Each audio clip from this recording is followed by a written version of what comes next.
Hey, it's Gary Dean, GaryDeanDetailing.com. Also, check out DetailJuice.com. That's my product line website. I'm here today at my shop. I'm about to start working on this Porsche 944. This is a non-turbo model. You can see how oxidized it is.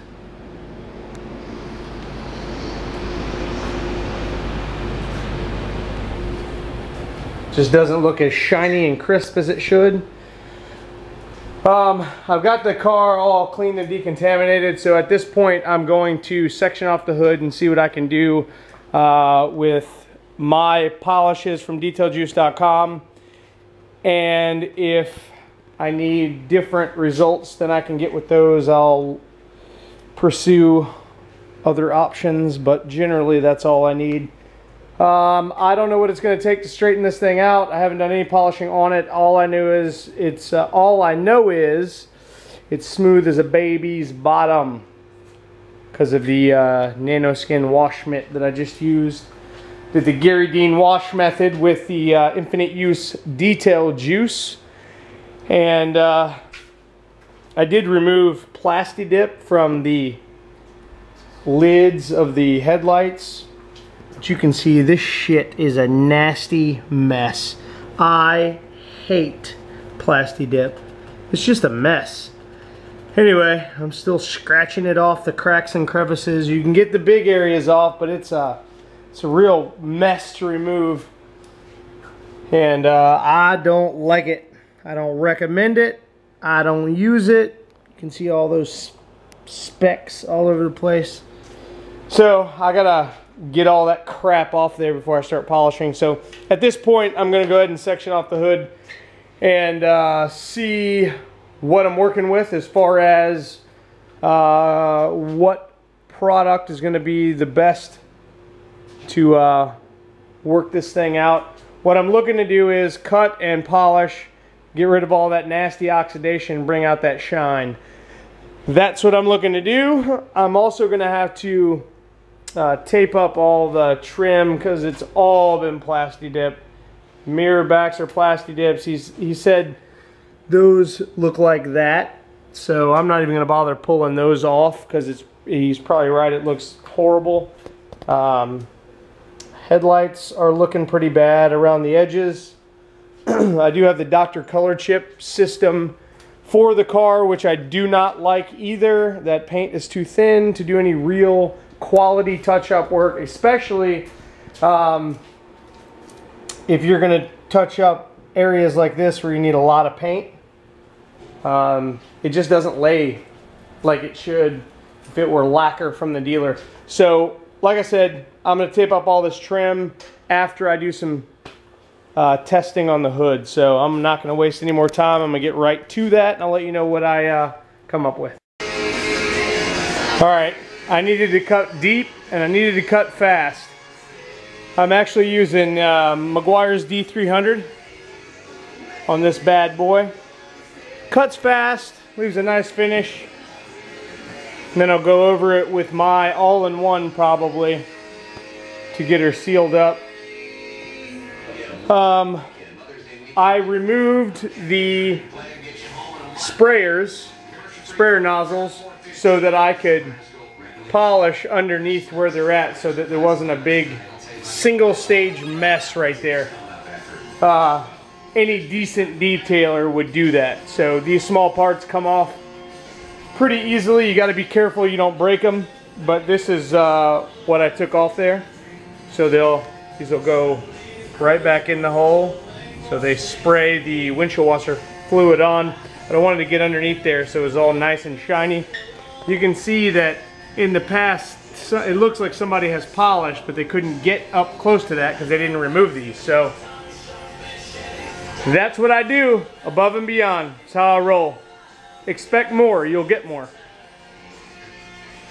I always like to under-promise and over-deliver. That's definitely something that a lot of my clients realize about me, is that I don't like to say much about the outcome except for let me do my thing. And I'd say that looks amazing compared to that, and it's not done. So I'm going to proceed on around the car and shine her right up. All right, I've done half the hood, just compounding it. You can see a tremendous difference in the oxidation, well, the lack thereof on the driver's side. It's looking nice. All right, no time to play. I'm gonna get her done. Whew, it's hot today. I keep turning these fans off to talk to you. They're on while I'm working, if you're wondering why they're not on. Anyway, I've got the whole front end done. I want to make a note. If your detailer is not taping up the trim like I have done here, fire him. This kind of work requires special care, and if he can't spend the extra little bit of time it takes to prep before he starts to polish your baby, he should be fired immediately. Anyway, I take the extra time to do things properly.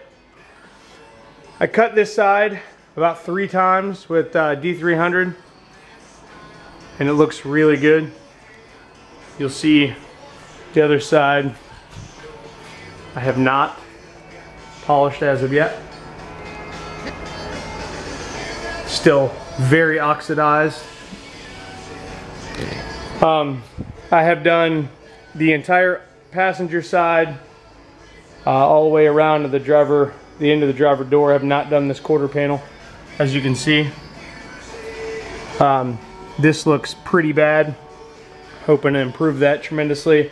I also need to do this side of the hood and then the rear end here.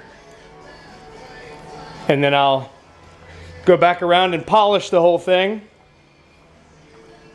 Put a sealant on it, and then after that I'll try to do as much touch up as I can. But it's coming out pretty good. I'm happy with it. So I'm gonna keep on keeping on.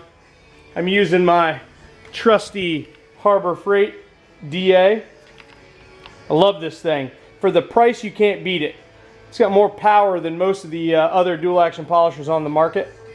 I'm also using my Buff and Shine orange pad. That's my favorite pad of all times. I tried to use the Meguiar's microfiber pads. I also tried to use some of the Buff and Shine microfiber pads, but it seemed like the every polish that I tried was gumming up on the surface. It just seems like the foam is working out way better. So I'm cranking along. Probably got about another hour or so worth of compounding and another couple hours finishing her up. So I'm about 3 hours out. But it's coming along pretty good. You can see that fantastic shine that it didn't have before. And then the obvious difference in the roof. But again, if your detailer, or if you are a detailer and you don't tape trim, you need to start to. This is doing things the proper way. You don't want the polish residue making that trim look nasty, because then that's extra work for you and it makes the trim look bad. And you really want to be careful on old cars like this, because the trim is already brittle. Most of the trim on this has been plasti dip, which in my opinion is just absolutely worthless. But people like it, and they will continue to use it whether I say so or not. So do what you got to do. All right, I'm gonna keep on keeping on. Hey, Garry Dean again. I'm sweating my ass off still, and it's right at 7 o'clock p.m. Been working on this thing all day. Single stage paint, not really a pain necessarily to work on, just getting this thing right was a real pain. Because oxidation grows all over in every nook and cranny, and because it's difficult to remove if it's been there for a long time. This one took me some time. I'm finally proud to say that I'm done, and it looks amazing. This thing got some serious glossification. I couldn't be happier about how this thing turned out. Is it completely defect free? Absolutely not. Is it anywhere near perfect? Absolutely not. My client said that this vehicle had never been painted. It was all original paint. That is not the case at all. This whole driver's side has been repainted, as well as the hood, the front bumper. I mean, it's had a lot of work done. Fortunately for him, he brought it to me, someone who knows how to make things look fantastic, and I got it looking fantastic. I mean, the gloss looks amazing. The depth and the shine looks amazing. The wheels look amazing. Yeah, we're in good shape. No oxidation to speak of on the roof. The hood was pretty bad. I removed that nasty plasti dip from the headlights. That stuff is just gross. But I use my Harbor Freight dual action polisher, which I highly recommend.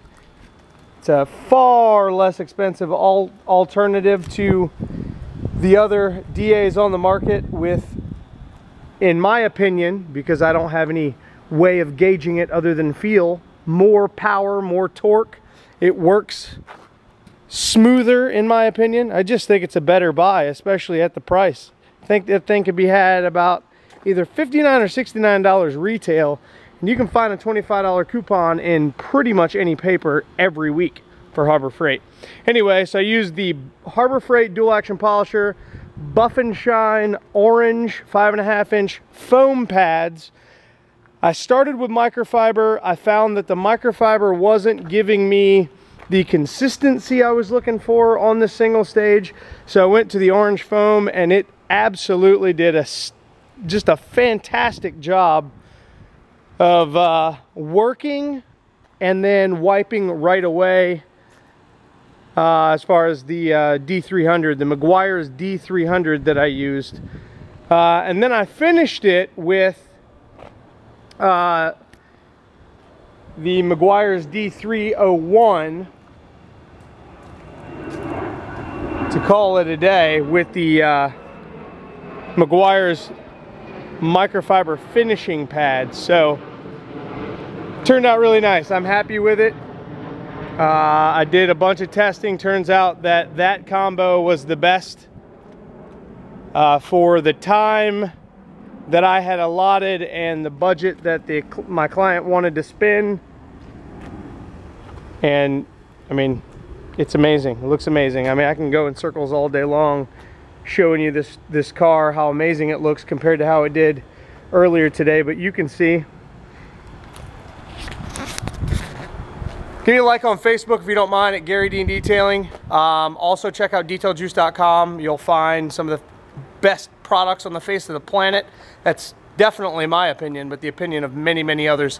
If you need my services, give me a call, 813-846-4406. If you got a nice car, if you got an old car and you want to put some effort into making it look better, give me a call. I specialize in paint correction. That's most of what I do. Unfortunately, I stay busy enough with the paint correction that I just don't have time to do the maintenance stuff. So if you need some real detailing work done, give me a call. Thank you so much for watching. Have a wonderful day. And don't forget, I almost forgot to mention, I'm going to continue to mention it, we're working on rawdetailtv.com right now. That's going to be a subscription service where you can pay to be a member and have me teach you how to detail. Step by step, no corners cut, showing you how to do it. Whether you're somebody who's looking to do it for themselves in their own driveway, on their own cars, or for family members, or you're looking to make some money at it. going to show you how to do that. Raw Detail TV. I'm looking at a July 15th-ish launch date. Don't hold me to that, but I'm working on it. I don't have any other details that I want to disclose at this moment. But keep your eyes peeled. It's coming. It's coming. Thanks for watching. Have a wonderful day.